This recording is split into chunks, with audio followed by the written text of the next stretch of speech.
32 സങ്കീർത്തനം 8 തിരുവചനം. സങ്കീർത്തനം 32:8 വായിച്ചോളൂ. ഞാൻ നിന്നെ ഉപദേശിക്കാം. പറഞ്ഞേ, ഞാൻ നിന്നെ ഉപദേശിക്കാം. നീ നടക്കേണ്ട വഴി കാണിച്ചു തരാം.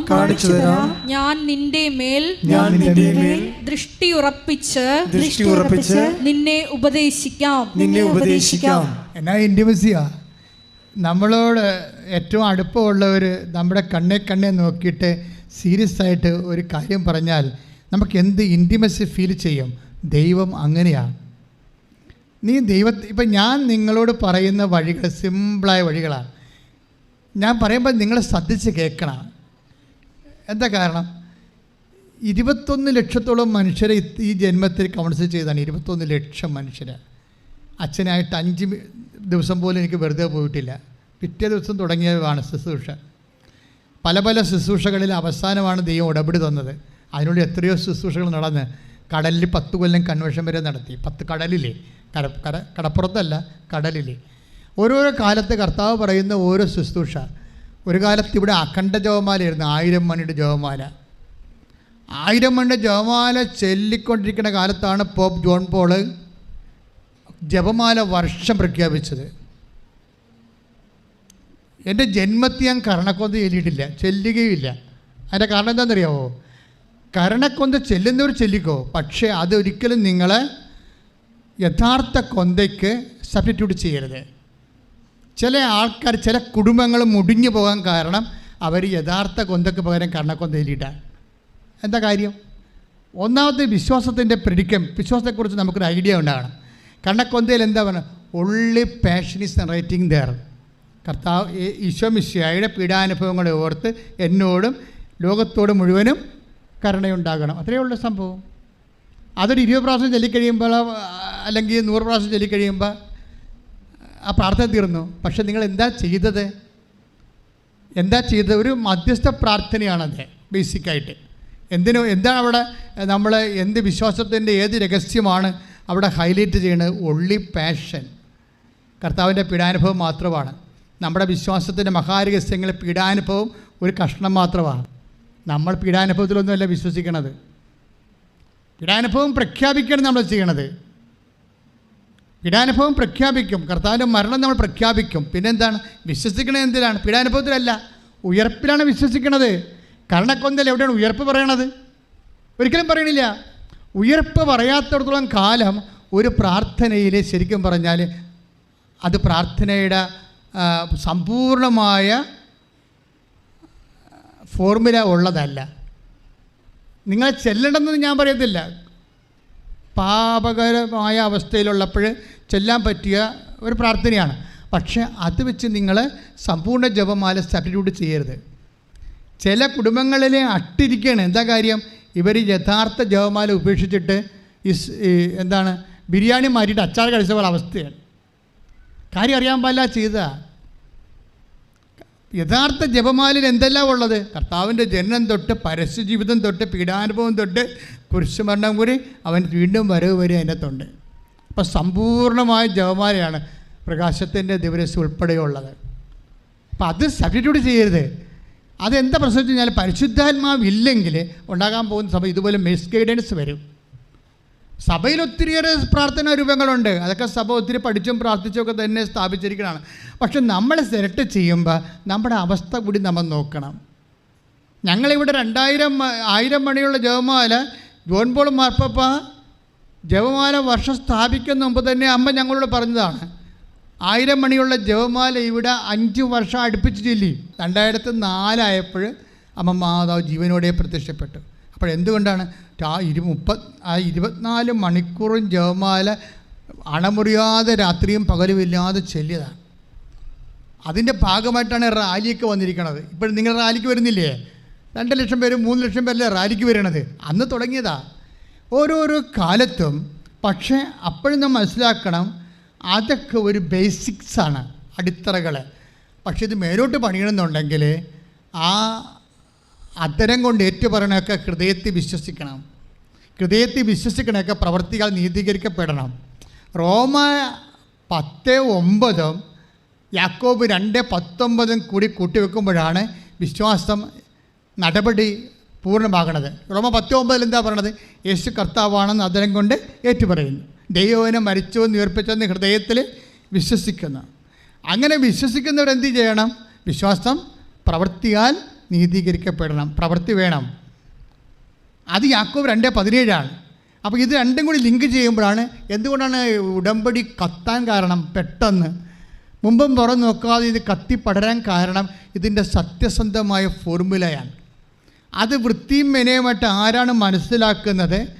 അവർ ദൈവസ്നേഹം നിറഞ്ഞ് ദൈവവിശ്വാസ പ്രേരിതരായി ഇത് സുവിശേഷത്തിന് സാക്ഷിയായി കഴിയുമ്പോൾ നമ്മൾ ആരുടെയും സപ്പോർട്ടില്ലാതെ തന്നെ ഇത് സെൽഫായിട്ട് കത്താൻ തുടങ്ങും. പ്രാർത്ഥിക്കുക, കർത്താവായ ദൈവമേ, ഉടമ്പടിയുടെ ജീവൻ വിവേചിച്ച് മനസ്സിലാക്കി അതനുസരിച്ച് പ്രയോഗിക്കുവാൻ ഞങ്ങളെ അന്തർജ്ഞാനത്താൽ അഭിഷേകം ചെയ്യണം.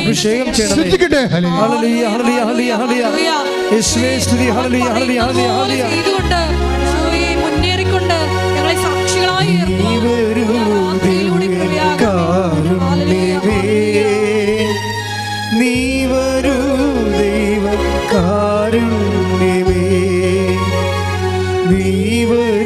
ദിവ്യകാരുണ്യമേ, നീ വരൂ ദൈവകാരുണ്യമേ.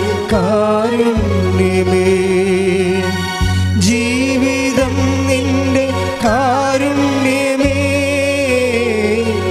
ജീവനേ നിത്യ കാരുണ്യമേ, ജീവിതം നിന്റെ കാരുണ്യമേ, ജീവനേ നിത്യ കാരുണ്യമേ. ഇതുപോലെ വിശ്വാസ സ്ഥിരീകരണത്തിൻ്റെ മറ്റൊരു ജോലിയാണ് ദൈവാനുഭവത്തിൻ്റെ സാക്ഷ്യപ്പെടുത്തലുകൾ. ഉടമ്പടിയുടെ മെയിൻ സംഭവമാണ് ദൈവാനുഭവത്തിൻ്റെ സാക്ഷ്യപ്പെടുത്തലുകൾ. അത് വിശ്വാസത്തിൻ്റെ സ്ഥിരീകരണത്തിൻ്റെ ഏറ്റവും വലിയ കടുത്ത പ്രയോഗമാണ്. അതായത് നിങ്ങളെപ്പോഴും കണ്ണീരോടെ പ്രാർത്ഥിക്കേണ്ട, കർത്താവേ നിന്നെ സാക്ഷ്യപ്പെടുത്താൻ, നിൻ്റെ മഹത്വം സാക്ഷ്യപ്പെടുത്താൻ എന്നെ സഹായിക്കണമേ, എന്നെ നിൻ്റെ സാക്ഷിയായി മാറ്റണമേ. പക്ഷേ കഴിഞ്ഞ ദിവസങ്ങളിലൊക്കെ ഉണ്ടായിരുന്ന സാക്ഷ്യം, ഒരു കൊല്ലമായി ഞാൻ കർത്താവിനോട് പ്രാർത്ഥിക്കായിരുന്നു ഈ അൾത്താര കയറി ഒരു സാക്ഷ്യം പറയാൻ വേണ്ടി. ഒരു കൊല്ലമായി, അങ്ങനെ അവർ തുടങ്ങണം. ഒരു കൊല്ലമായി ഞാൻ പ്രാർത്ഥിക്കരുത്. വേറെ ഒരു ലേഡി പറഞ്ഞത്, ഞാൻ സ്വപ്നം കണ്ടായിരുന്നു കൃപാസന അൾത്താര കയറി സാക്ഷ്യം വഹിക്കാൻ വേണ്ടി. അതെന്താ സംഭവിച്ചാൽ, നിങ്ങൾക്ക് കിട്ടിയ സാക്ഷി, ഇപ്പം നിങ്ങളിവിടെ 2000-3000 പേരുണ്ട്, അതല്ല. ഇത് കഴിഞ്ഞ മാസം കഴിഞ്ഞ ചൊവ്വാഴ്ച ഞാൻ പറഞ്ഞ ഒരു സാക്ഷ്യം ആൾക്കാർ ഇപ്പോൾ കൂടിയിരിക്കുന്നത് 2 ലക്ഷത്തിലേറെ ആൾക്കാർ ആ സാക്ഷ്യം കണ്ടു. ലോകത്തിലുള്ള എമ്പാടുമുള്ള 2 ലക്ഷം പേരാണ് ആ സാക്ഷ്യം കണ്ടത്. എന്ത് സംഭവിച്ചിരിക്കണത്? ആ 2 ലക്ഷം പേരിലേക്ക് എന്ത് പറ്റി? സുവിശേഷം പ്രസരിക്കും. യേശുക്രിസ്തുവിൻ്റെ സുവിശേഷം ആ 2 ലക്ഷം പേരിലേക്കാണ് നിങ്ങൾ കൊടുക്കുന്നത്. ദാറ്റ് മീൻസ് നിങ്ങൾക്ക് വീട്ടിലിരുന്ന് ഒരു ജന്മം കൊണ്ട് ഒരു 2000 പേരെ പോലും നിങ്ങൾക്ക് സുവിശേഷത്തിലേക്ക് ചെയ്യാൻ പറ്റത്തില്ല, അല്ലേ? എന്ത് പാടാണ്. ഒരു 2000 പേരെങ്കിലും നിങ്ങൾക്ക് യേശുക്രിസ്തുവിനെ കുറിച്ച് പറയണമെങ്കിൽ നിങ്ങൾ എത്ര പേരോട് പറഞ്ഞു കാണും? വളരെ കുറച്ച് പേരോടെ പറഞ്ഞു കാണത്തുള്ളൂ. അങ്ങനെ പറയണമെങ്കിൽ, മറ്റുള്ളവരോട് പറയണമെങ്കിൽ പ്രത്യേക അഭിഷേകം നമുക്ക് വേണം. ഇപ്പം ചില ആൾക്കാരൊക്കെ പല സഭയുടെ ഉന്നതമായ യൂണിവേഴ്സിറ്റികളിലൊക്കെ പോയി സുവിശേഷത്തെക്കുറിച്ചൊക്കെ ഡോക്ടറേറ്റ് എടുക്കും. അവർ വിമാനത്തിൽ അങ്ങോട്ടും ഇങ്ങോട്ടും പോകുമ്പോൾ സഭയ്ക്ക് 10, 20, 30 ലക്ഷം രൂപയൊക്കെയാണ് ഒരു ഡോക്ടറേറ്റിന് വേണ്ടി ഒരു വിദ്യാർത്ഥിനെ പഠിപ്പിച്ചെടുക്കണമെങ്കിൽ. പക്ഷെ അവർ വിമാനത്തിൽ ഇരിക്കുമ്പോൾ പോലും അടുത്തിരിക്കുന്ന ആളിനോട് യേശുവിനെക്കുറിച്ച് പറയത്തില്ല. അതാണ് പ്രശ്നം. സഭ 30 ലക്ഷം രൂപ മുടക്കി ഡോക്ടർമാരുണ്ടാക്കിയതാണ്. പക്ഷേ അടുത്തിരിക്കുന്നവനോട് അങ്ങോട്ട് പോകുമ്പോൾ ഇങ്ങോട്ട് പോകുമ്പോൾ നിങ്ങൾ യേശുക്രിസ്തു വിശ്വസിക്കണമെന്ന് അവരാരെങ്കിലും പറഞ്ഞിട്ടുണ്ടെങ്കിൽ അവരാണ് യഥാർത്ഥത്തിൽ അഭിഷേകമുള്ളവർ. മറ്റുള്ളവർ അതൊരു പ്രൊഫഷനായിട്ട് എടുത്തിരിക്കുക. ക്രിസ്തുവിനെ പഠിക്കണത് എന്തിനാണ്? ക്രിസ്തുവിനെ കൈമാറാനാണ്. കൈമാറാനല്ലാതെ ക്രിസ്തുവിനെ പഠിക്കണത് എന്തിനു വേണ്ടിയാണ്? അതാണ് പ്രശ്നം.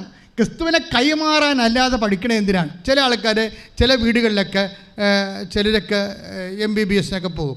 എന്നിട്ട് അവർ തന്നെ പറയും ഞങ്ങൾക്ക് ഡോക്ടറായിട്ട് കാര്യമൊന്നുമില്ല. കാര്യം എന്താണ്? 10 തലമുറക്ക് തിന്നാനുള്ളത് ഞങ്ങളുടെ വീട്ടിൽ കിടപ്പുണ്ട്, പിന്നെ ഞങ്ങൾ എന്തിനാണ് ജോലിക്ക് പോകുന്നത്? പിന്നെ ഒരു ആഡംബരത്തിന്, ആധ്യാത്മികമായ കാര്യങ്ങൾ ചെയ്യുന്ന ആഡംബരത്തിനല്ല, അത് അഭിഷേകത്തിനും വിശ്വാസ കൈമാറ്റത്തിനും വേണ്ടിയാണ്. പക്ഷെ ചില മനുഷ്യർ അടുത്തിരിക്കുമ്പോൾ തന്നെ ഒരു ഡോക്ടറേറ്റും ഇല്ല, അവർക്ക് അറിവുമില്ല അവർക്ക്, പക്ഷെ അവർ കർത്താവിനെ കുറിച്ച് പറഞ്ഞുകൊണ്ടിരിക്കും, മറ്റുള്ളവരോട് പറഞ്ഞുകൊണ്ടിരിക്കും, മറ്റുള്ളവരോട് യേശുവിനെ കുറിച്ച് പറഞ്ഞുകൊണ്ടിരിക്കും. യേശുവിനെക്കുറിച്ച് ഈ ജന്മത്തിൽ, ഈ ജീവിതത്തിൽ എപ്പോഴെങ്കിലും നിങ്ങൾ ക്രിസ്തുവിനെ അറിഞ്ഞില്ലെങ്കിൽ ഈ ജീവിതം ഞങ്ങൾക്ക് ജീവിക്കാത്ത പോലെയാകും. കാര്യം അവരുടെ ഉള്ളിൽ നിന്നൊരു തള്ളിച്ചയാണ്. അവർക്ക് ദൈവസ്നേഹം നിറഞ്ഞിട്ട് അഭിഷേകം കിട്ടിയിരിക്കുകയാണ് കർത്താവിനെ കൈമാറാൻ വേണ്ടി. ഒന്ന് പ്രാർത്ഥിച്ച്, കർത്താവ് ദൈവമേ, അങ്ങേ കൈമാറാൻ അൾട്ടിമേറ്റ് ആത്യന്തികമായ എൻ്റെ ജീവിത ലക്ഷ്യമായി സുവിശേഷ കൈമാറ്റത്തിനായി എന്നെ അഭിഷേകം ചെയ്യണം.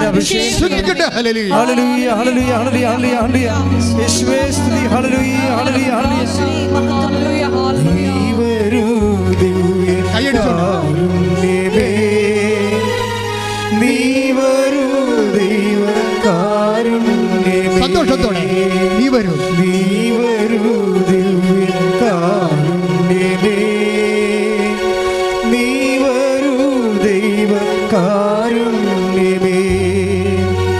ജീവിതം നിന്റെ കാരുണ്യമേ,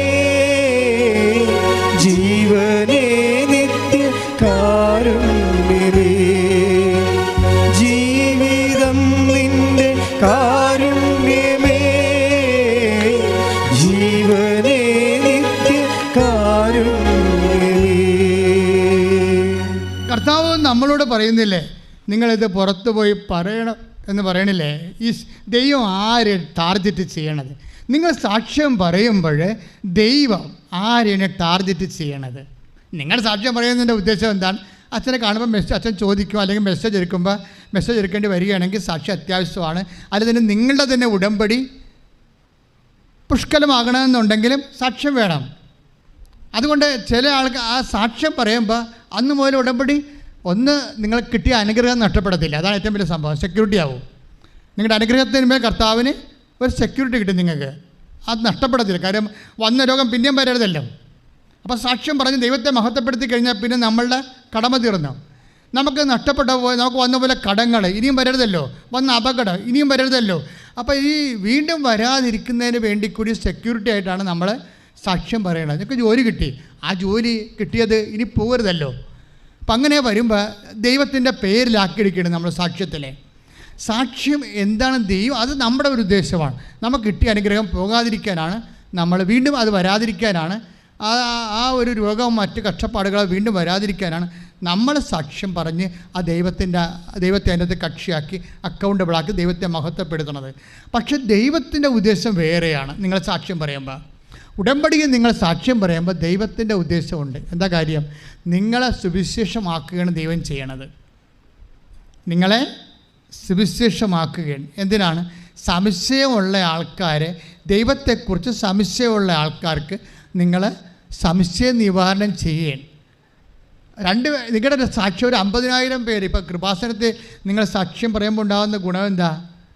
ലോകത്ത് ഏറ്റവും കൂടുതൽ സാക്ഷ്യം കേൾക്കുന്നത് കൃപാസനത്തിൻ്റെ സാക്ഷ്യമാണ്. ലോകത്താണ് ഞാൻ പറയണത്, അല്ല കേരളത്തിലല്ല. നിങ്ങൾ ഇന്നിപ്പോൾ യൂട്യൂബ് ഉണ്ടല്ലോ, എന്തെങ്കിലും ഒരു ശുശ്രൂഷ സഭയ്ക്കുണ്ടെങ്കിൽ യൂട്യൂബിലുണ്ടാവുമല്ലോ, നോക്കിയാൽ മതി. ലോകത്ത് ഏറ്റവും കൂടുതൽ മനുഷ്യർ സാക്ഷ്യം പറയുന്നത് ഈ ഒരു അൾത്താറയിലാണ്. കാര്യം എന്താണ്? ലോകത്ത് എല്ലാ ദിവസവും ഇവിടെ സാക്ഷ്യമുണ്ട്. അല്ലാതെ ഒരാഴ്ച ധ്യാനം നടത്തിയിട്ട് ധ്യാനത്തിൻ്റെ അവസാനം കുറച്ച് സാക്ഷ്യം പറയുകയല്ല. ഇത് എല്ലാ ദിവസവുമാണ്. 11 മണി തൊട്ട് 5 മണി വരെ സാക്ഷ്യമാണ്, 6 മണി വരെ. 11 മണി തൊട്ട് രാവിലെ 5 മണി വരെ സാക്ഷ്യം പറഞ്ഞ ലോകത്ത് ഏത് ശുശ്രൂഷ കേന്ദ്രമുണ്ട്. അപ്പോൾ തന്നെ എനിക്ക് മനസ്സിലാക്കാം നിങ്ങൾ കൈ കൊടുത്തിരിക്കുന്ന പുളിങ്കമ്പയിലാണെന്ന്. എന്താ കാര്യം? കർത്താവ് ഈ കാലത്തെ കണ്ണീരിന് തന്ന മറുപടിയാണിത്. കൈ ഇട്ടിച്ച് കർത്താവ് ആരാധന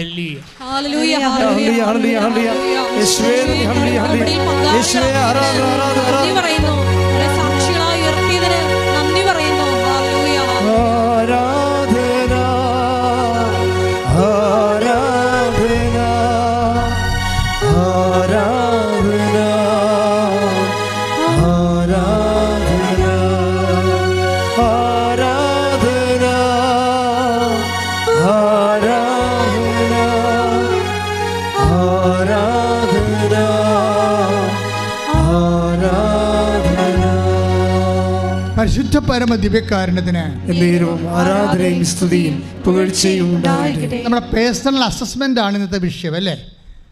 ആത്മീയമായ ഒരു അസസ്മെൻ്റ്, കണക്കെടുപ്പ്, ഓഡിറ്റിംഗ്. അതിൻ്റെ അകത്ത് നമ്മൾ ആദ്യം ദൈവസ്നേഹം കണ്ടു, രണ്ടാമത് വിശ്വാസം കണ്ടു. ഇപ്പോൾ എന്താ കാണുന്നത്? സാക്ഷ്യം. എന്താണ് സാക്ഷ്യം? സാക്ഷ്യത്തിൻ്റെ ഉദ്ദേശം എന്താണ്? നമ്മുടെ ഒരു ഉദ്ദേശമുണ്ട്, നമ്മളുടെ പ്രൊട്ടക്ഷനാണ് നമ്മുടെ ഉദ്ദേശം. എന്താണ്? നമുക്ക് കിട്ടിയ അനുഗ്രഹം നഷ്ടപ്പെട്ടു പോകരുത്, അതാണ് ഒന്ന്. പക്ഷേ ദൈവത്തിന് വേറൊരു ഉദ്ദേശമുണ്ട് സാക്ഷ്യം കൊണ്ട്. എന്താ ഉദ്ദേശം? നിങ്ങളെ സുവിശേഷമാക്കി കൈമാറുക. ആർക്കാണ്? ദൈവത്തെക്കുറിച്ച് ഐഡിയ ഇല്ലാതിരിക്കുന്ന ആൾക്കാർക്ക്. അപ്പോൾ ആദ്യകാലങ്ങളിലൊക്കെ ഉടമ്പടി വരുമ്പോൾ തന്നെ, ആദ്യകാലങ്ങളിലൊക്കെ 2016-17 കാലങ്ങളിലൊക്കെ ഒത്തിരിയേറെ ആൾക്കാർ ഇവിടെ വരുമായിരുന്നു. ഇത് പരീക്ഷിക്കാനും നിരീക്ഷിക്കാനും, ഇത് കള്ളത്തരമാണോ തട്ടിപ്പാണോ നോക്കാനും, അവർക്ക് വീഡിയോ ചെയ്യാൻ വേണ്ടിയൊക്കെ വരണതാണ്. ഞങ്ങളാരും മൈൻഡ് ചെയ്യത്തില്ല, ഞങ്ങൾ പ്രാർത്ഥിക്കുക മാത്രമേ ഉള്ളൂ. ഒരിക്കലും അവർ മനസ്സിലാക്കി. പക്ഷേ അവരൊക്കെ അന്ന് പറഞ്ഞുകൊണ്ടിരുന്നത് കാശ് കൊടുത്തിട്ടാണ് സാക്ഷ്യം പറയിപ്പിക്കണമെന്നാണ്. നമ്മുടെ സാക്ഷ്യം പറയുമ്പോൾ, ഒരാൾ സാക്ഷ്യം പറയുമ്പോൾ താഴെ കമൻറ്റ് പോയി, എത്ര രൂപ കിട്ടി കൃപാസനത്തിൽ നിന്ന്? 5000 രൂപയാണോ 10000 രൂപയാണോ എന്നൊക്കെ ചോദിച്ചാൽ കമൻറ്റ് ചെയ്യും. ഇപ്പോഴാരും കമൻറ്റ് ചെയ്യണില്ല. എന്താ കാര്യം? കർത്താവിൻ്റെ ശുശ്രൂഷയോടെ മുന്നോട്ട് പോവുകയാണ്. നമ്മളൊരു ഉപകരണമാണ്. നിലക്കാത്ത സാക്ഷ്യങ്ങളായില്ലേ? അപ്പോൾ ആൾക്കാർക്ക് മനസ്സിലാവും, ഇങ്ങനെ ഈ കഴിഞ്ഞ 10000 കണക്കിന് മനുഷ്യർക്ക് 5000 രൂപ കൊടുക്കാൻ പലയിടത്തും കിട്ടുക. 10000 കണക്കിന് മനുഷ്യരല്ലേ സാക്ഷ്യം പറയണത്. അപ്പോഴിപ്പോൾ അത് ഒതുങ്ങി ശരിക്കും. ഇനി ആരെങ്കിലും വേറെ ഏതെങ്കിലും കാര്യം അവർക്ക് തോന്നുന്ന രീതി കുത്തിപ്പൊക്കിയാലേ ഉള്ളൂ. ആരെങ്കിലും എവിടെയെങ്കിലുമൊക്കെ ഇങ്ങനെ എന്തെങ്കിലുമൊക്കെ അന്ധവിശ്വാസം കാണുമ്പോഴേ അവർക്കൊരു ശാന്തി കിട്ടി നമ്മുടെയും കൂടി എന്ത് വലിച്ചെടുക്കും. അങ്ങനെയല്ല കഴിഞ്ഞ പ്രാവശ്യം വിവാദമൊക്കെ ഉണ്ടായത്. നമ്മൾക്കൊരു ബന്ധമില്ല. പുറത്ത് എന്തെങ്കിലും കോമാളിത്തരങ്ങൾ മറ്റുള്ള ആൾക്കാരെ കാണിക്കുമ്പോൾ അവരുടെ ആൾക്കാർ നമ്മളെയും കൂടി അതിൻ്റെ അടുത്ത് പെടുത്തിയിട്ട് ഞങ്ങൾ മാത്രമല്ല നിങ്ങളും ചെയ്യുന്നുണ്ടെന്ന് പറഞ്ഞുകൊണ്ട് വെള്ളം ചേർക്കാൻ നോക്കും. പക്ഷെ അതൊന്നും അങ്ങനെയൊക്കെ ഇരുട്ടുകൊണ്ട് ഊട്ടടച്ചിട്ട് എത്ര കാലം നമുക്ക് ഊട്ടടച്ച് ജീവിക്കാൻ പറ്റും? കർത്താവിൻ്റെ വചനത്തിന് സുവിശേഷം വിലങ്ങി വെക്കപ്പെടാത്തതാണ്. കൃപാസനം നോക്കുമ്പോഴേക്ക് മനസ്സിലാകും. Take the bed of God. സുവിശേഷം വിലങ്ങി വെക്കപ്പെട്ടിട്ടില്ല. ശ്രദ്ധിക്കട്ടെ. തിമോത്തി 2:9 ആ സുവിശേഷത്തിന് വേണ്ടിയാണ് ഞാൻ കഷ്ടത സഹിച്ചുകൊണ്ട് ഒരു കുറ്റവാളിയെ പോലെ വിലങ്ങുകൾക്ക് വരെ അധീനനാകുന്നത്. എന്നാൽ ദൈവവചനത്തിന് വിലങ്ങ് വയ്ക്കപ്പെട്ടിട്ടില്ല. അപ്പോൾ എന്തെല്ലാം തരത്തിലുള്ള ആരോപണങ്ങളൊക്കെ ഉണ്ടായാലും സുവിശേഷത്തിന് അതിൻ്റെ അടയാളവും വിലങ്ങി വെക്കപ്പെടാതെ അങ്ങ് മുന്നോട്ട് പോവുകയാണ്. ഞാനിപ്പോൾ സംസാരിക്കുന്ന സാക്ഷ്യത്തെക്കുറിച്ചാണ്. നിങ്ങൾക്ക് കൊതി ഉണ്ടാകണം. എന്താണ്? സാക്ഷ്യം പറയണമെങ്കിൽ ഒന്നാമത്തെ ചിലർക്ക് സാക്ഷ്യം പറഞ്ഞാൽ ഡബിൾ ബെനിഫിറ്റാണ്. എന്താ കാര്യം? അവർ സോഷ്യൽ സ്റ്റാറ്റസ് ഉള്ള ആൾക്കാരാണ്. അപ്പോൾ കൃപാസനത്തിൽ വന്നൊരു സാക്ഷ്യം പറയുമ്പോൾ ചില സമയത്ത് വീട്ടുകാർ പറയും, അയ്യോ അത് വേണ്ടായിരുന്നു, നമ്മളെ 10 മനുഷ്യർ അറിയണതല്ലേ, നിങ്ങൾ ഈ പൊസിഷനൊക്കെ ഇരിക്കണതല്ലേ. അപ്പോൾ അങ്ങനെ ഇരിക്കുന്നവരാണ് ആദ്യം വന്ന് സാക്ഷ്യം പറയേണ്ടത്. കാര്യം നിങ്ങളുടെ പൊസിഷൻ ഇപ്പോൾ അറിയാം. എനിക്കിപ്പോൾ എപ്പം മരിക്കുമെന്നതിനെക്കുറിച്ച് എനിക്ക് ഒരു ഐഡിയ ഉണ്ട്. എനിക്ക് ഏറ്റവും വലിയ ആവശ്യമുള്ളത് അമ്മയെ ഞാൻ നേരെ കണ്ടത് കൊണ്ടാണ്. അമ്മയെ കാണുമ്പോഴും ആവശ്യം കൂടുമല്ലോ. അപ്പോൾ നമുക്ക് മരണമില്ലല്ലോ. നിത്യതയിലും നമ്മൾ അമ്മയുടെ കൂടെ ഇരിക്കുമല്ലോ. അല്ലെങ്കിൽ അമ്മ വിളിച്ചുകൊണ്ട് പോയി ഈശോൻ്റെ അടുത്ത് ഇരുത്തുമല്ലോ. ഉറപ്പല്ല ആ കാര്യം. അതുപോലെ തന്നെ അപ്പോൾ ഞാൻ കണ്ട് വിശ്വസിക്കുന്നു. പക്ഷേ നിങ്ങളെന്താ ചെയ്യണത്? നിങ്ങൾക്ക് എന്നേക്കാൾ ഉറപ്പാണ്. എന്താ കാര്യം? നിങ്ങൾ പ്രത്യക്ഷപ്പെടാതെ തന്നെ വിശ്വസിക്കുന്നു. കൈയിടിച്ച് കർത്താവിന്റെ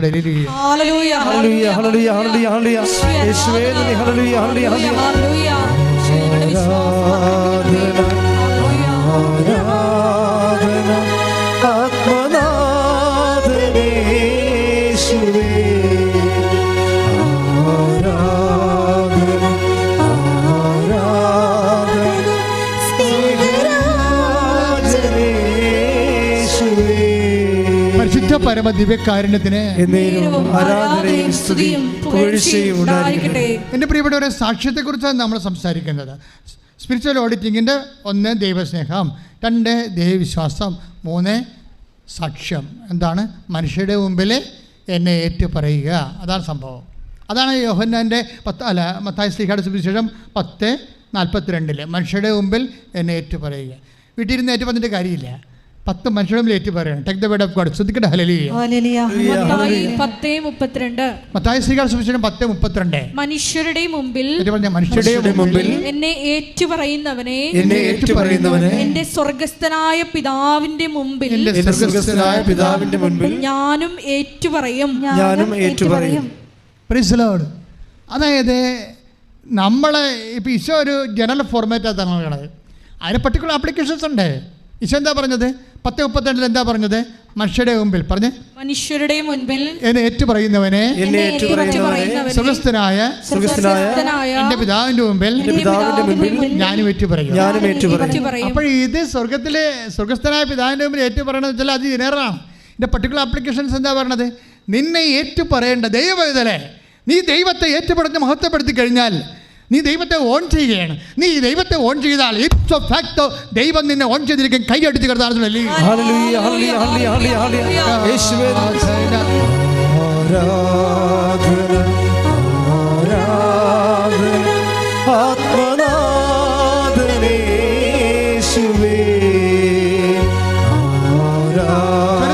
സ്വരത്തിലെ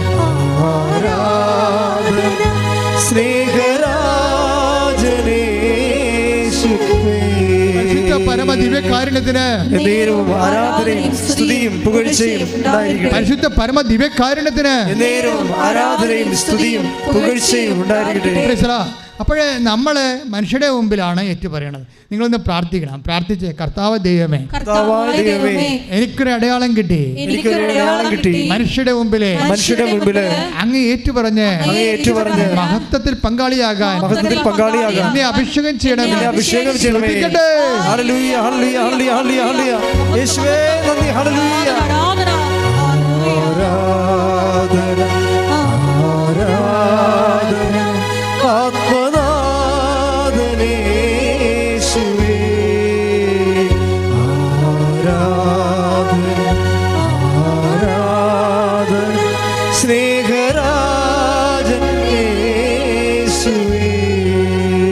നിങ്ങൾക്ക് വല്ലാത്തൊരു ക്രൈസ് തോന്നണം. ശരിക്കും ക്രൈസ് ക്രിസ്തുവിന് വേണ്ടി സാക്ഷിയാണ്.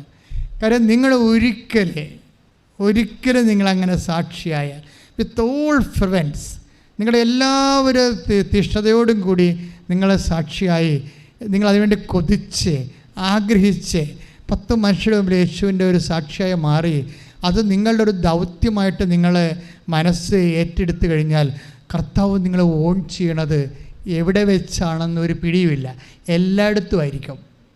കഴിഞ്ഞ ദിവസങ്ങളിലൊരു സാക്ഷ്യം ഉണ്ടായി, എൽസ സണ്ണിയുടെ സാക്ഷ്യം. എനിക്ക് ഇഷ്ടപ്പെട്ട സാക്ഷ്യങ്ങളൊന്നാണ്. എൽസ സണ്ണിയുടെ പ്രശ്നം വെച്ചാൽ എൽസ സണ്ണി ബികോം കാരത്തിയാണ്. അതെന്താ പ്രോബ്ലം വെച്ച് കഴിഞ്ഞാൽ അവൾക്ക് ബികോം കഴിഞ്ഞപ്പോഴാണ്, ബികോം സെക്കൻഡ് ഇയർ ആയപ്പോഴാണ് അവൾക്ക് തോന്നിയത് BSc ഒന്ന് മാസ്റ്റർ ഡിഗ്രി എടുക്കണം, MSc എടുക്കണമെന്ന്, നേഴ്സിംഗ് ഫീൽഡിലോട്ടൊന്ന് മാറണമെന്ന്. നടക്കുക, നിങ്ങൾക്കറിയാമല്ലോ നടക്കത്തില്ലെന്ന്. ഒരു ആർട്ട് സ്റ്റുഡൻറ്റ് അല്ലെങ്കിൽ കൊമേഴ്സ് സ്റ്റുഡൻറ്റ് എങ്ങനെയാണ് പെട്ടെന്ന് സയൻസ് സ്റ്റുഡൻ്റ് ആകണത്? ഇവൾക്കൊരു 10 ബികോം സെക്കൻഡ് ഇയർ ആയപ്പോഴാണ് ഈ ബികോമിനെ കുറിച്ച്, കാര്യം ബികോം എടുത്ത ആൾക്കാരാണല്ല ഒരു ഇടക്കാലം കൊണ്ട് ബികോംകാർക്ക് ഭയങ്കരമായ ഒരു പുകഴ്ച കിട്ടില്ല. അവരാണല്ല പിന്നെ CA MBA ഒക്കെ പോയിട്ട് പോയത്. CA കാര്യത്തിൻ്റെ സാക്ഷ്യമുണ്ട് ഈ ദിവസങ്ങളിൽ, അടിപൊളി സാക്ഷ്യം. അപ്പോൾ ഇവളുടെ പ്രശ്നം അതല്ല, ഇവളെ ബികോം കഴിഞ്ഞിട്ട് പിന്നീട് MCOമിലേക്ക് MBA ഒക്കെ ഒന്നും പോകാൻ ഉദ്ദേശമില്ലാതെ അവൾക്ക് സയൻസിലേക്ക് ഒന്ന് കാലം മാറാൻ തോന്നി. പക്ഷേ ഇത് നിങ്ങൾക്ക് കേൾക്കണ പോലെ എനിക്കും പുതിയ കാര്യമാണ്. ഞാൻ ഇതെങ്ങനെ സാധിക്കണത്? വീടുണ്ടോ? പക്ഷേ ഇവളുടെ അമ്മയോട് വന്ന് ഇവളോട് പറയും, എന്താ പറയണത്? എൽസ പറയും, എനിക്കൊന്ന് നേഴ്സിങ്ങിലേക്ക് മാറിയാൽ കൊള്ളാമെന്നുണ്ടെന്ന് പറയും. അപ്പോഴോ അമ്മ 10ാം ക്ലാസ് വെച്ച് ഇവളോട് പറയണതാണ്, നിൻ്റെ ഫീൽഡ് നേഴ്സിംഗ് ആണ്, നീ അങ്ങോട്ട് മാറിക്കൊള്ളാൻ പറയുമായിരുന്നു. പക്ഷെ അന്ന് അവൾക്ക് ഇഷ്ടമില്ലായിരുന്നു ആ ഫീൽഡ്. കാര്യം അത്ര കൊച്ചു ഫീൽഡ് അല്ലല്ലോ അത്. ഭയങ്കര കഷ്ടപ്പാടും നല്ല ക്ഷമയും നല്ല നൈറ്റും പിന്നെ രോഗവും പഴുപ്പും വേദനയും കാറലും വേണ്ടല്ല. നമ്മൾ തന്നെ ആശുപത്രിയിൽ പോയി ഒരാഴ്ച താമസിക്കാൻ മനസ്സിലാവും എഴുത്തുമാരാരാണെന്ന്.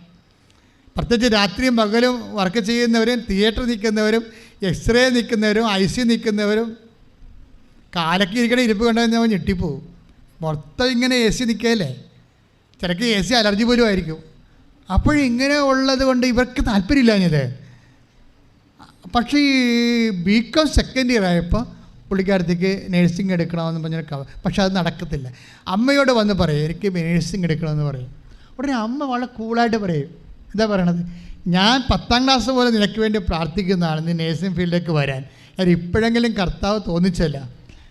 അപ്പോൾ നിങ്ങൾ ഓർക്കും അമ്മയ്ക്ക് ബോധമില്ലായിരിക്കും ഇങ്ങനെയുള്ള ബികോം കാര്യത്തിന് നേഴ്സിങ്ങിന് പോകാൻ പറ്റത്തില്ലെന്ന് അമ്മയ്ക്ക് അറിയാൻ പാടില്ലാത്തത് കൊണ്ടാണെന്ന്. അങ്ങനെയൊന്നുമല്ല, അവർ പറയുന്നതിൻ്റെ കാര്യം കർത്താവിൻ്റെ മുമ്പിൽ അതിന് മാർഗമുണ്ടെന്ന്. വിശ്വാസി അങ്ങനെ വിശ്വസിക്കണത്, മനസ്സിലായ?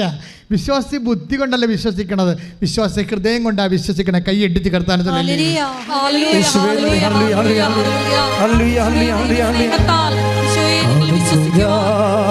വിശ്വാസത്താൽ എൻ മുൻപിൽ ചെങ്കടൽ ഉണ്ടാകുന്നു കാണുന്നു ഞാൻ. വിശ്വാസത്താൽ എൻ മുൻപിൽ ചെങ്കടൽ രണ്ടാകുന്നു. കാണാത്ത കാര്യങ്ങൾ കൺമുൻപിലെന്ന പോൽ, കാണാത്ത കാര്യങ്ങൾ കൺമുൻപിലെന്ന പോൽ വിശ്വസിച്ചിടുന്നു എൻ കർത്താവേ, വിശ്വസിച്ചിടുന്നു എൻ കർത്താവേ. കാണുന്നു ഞാൻ വിശ്വാസത്താൽ എൻ മുൻപിൽ ചെങ്കടൽ രണ്ടാകുന്നു. കാണുന്നു ഞാൻ വിശ്വാസത്താൽ എൻ മുൻപിൽ ചെങ്കടൽ രണ്ടാകുന്നു. കാണാത്ത കാര്യങ്ങൾ കൺമുൻപിലെന്ന പോൽ വിശ്വസിച്ചിടുന്നു എൻ കർത്താവേ. കാണാത്ത കാര്യങ്ങൾ കൺമുൻപിലെന്ന പോൽ വിശ്വസിച്ചിടുന്നു എൻ കർത്താവേ. കാണുന്നു ഞാൻ വിശ്വാസത്താൽ എൻ മുൻപിൽ ചെങ്കടൽ സ്തുതിക്കട്ടെ. ഹല്ലേലൂയ ഹല്ലേലൂയ ഹല്ലേലൂയ.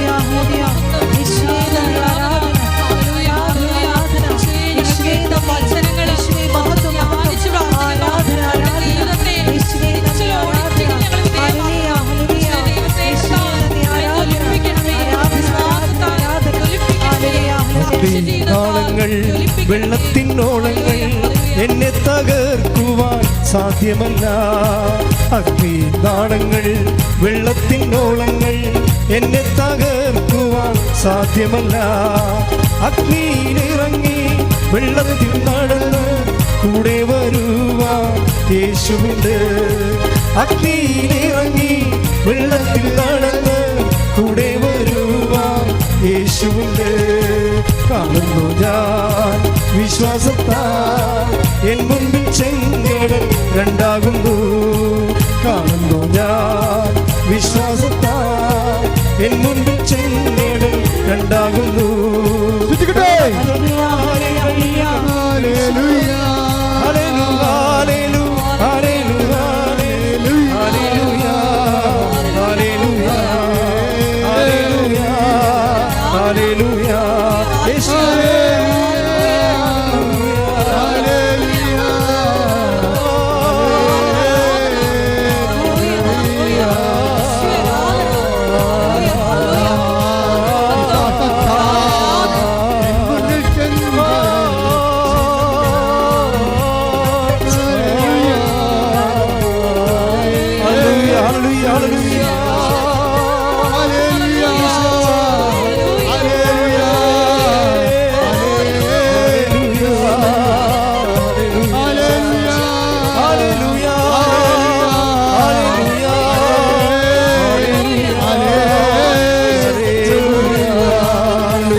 Hallelujah.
സ്വകാര്യ ജീവിതങ്ങളെ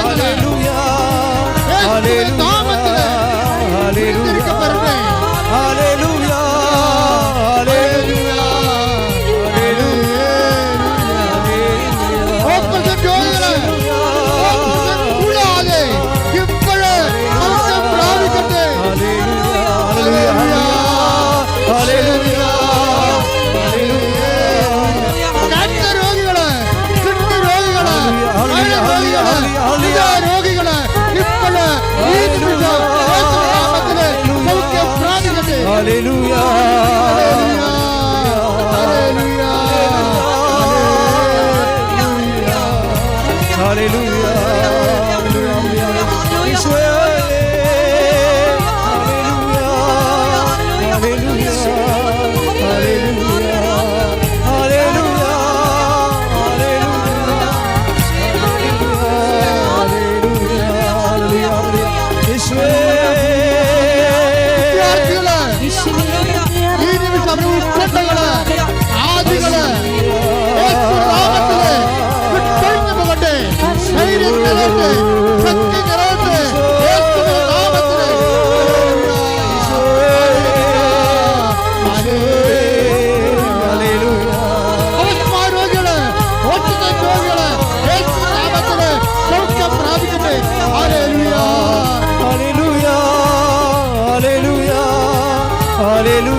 ലഭിക്കാത്തവര്, മക്കളില്ലാത്തവര്, വിവാഹം വരാത്തവര്, സാമ്പത്തിക നഷ്ടമുള്ളവര്, ജപ്തി നടപടി നേരിടുന്നവര്, യേശുവിന്റെ നാമത്തില്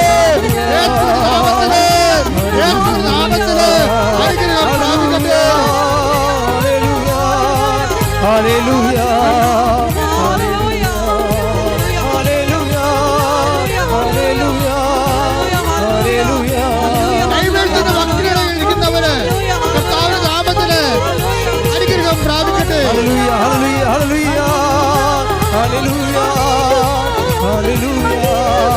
തകർന്ന വ്യാപാരങ്ങള്, തകർന്ന വ്യവസായങ്ങള്, വരുമാന മാർഗങ്ങള്, കൃഷിയിടങ്ങള്, മത്സ്യത്തൊഴിലാളി മേഖലകള് അനുഗ്രഹം പ്രാപിക്കട്ടെ. യേശുവിന്റെ നാമത്തില്, യേശുവിന്റെ നാമത്തില്.